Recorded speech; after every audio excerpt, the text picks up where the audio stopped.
Вернулись в строй и доказали. Лидеры «Зенита» смогли оправиться от микротравм. Целая группа опытных игроков сразу добавила мощности в атаке. Атмосфера однозначно стала лучше, это самое главное, потому что игра, она, в принципе, может прийти в любой момент. Нужно просто работать, как можно больше. Но главное, чтобы была хорошая атмосфера внутри команды, чтобы каждый верил в каждого и не бросал играть. По другую сторону сетки капитан Берлина Сергей Гранкин становился олимпийским чемпионом вместе с Будько, Михайловым, Волковым и главным тренером Олекна. Теперь карьера забросила Гранкина в столицу Германии. Есть команда «Зенит», есть «Берлин». Это чуть-чуть разное, да? Поэтому тут, думаю, тяжело сравнивать, все это понимают.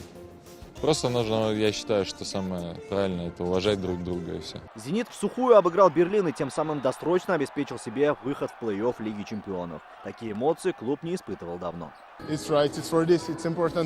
Очень важно играть в хорошем настроении, наслаждаться волейболом и забирать 3 очка. Мы чувствуем уверенность в себе, и этого нам не хватало. Главное, мы вернулись. Сегодня у «Зенита» матч против словенцев. В турнирном плане он не имеет значения, но как репетиции перед важными играми плей-офф – самое то. Алмаз Гафиятов, ТНВ, Казань.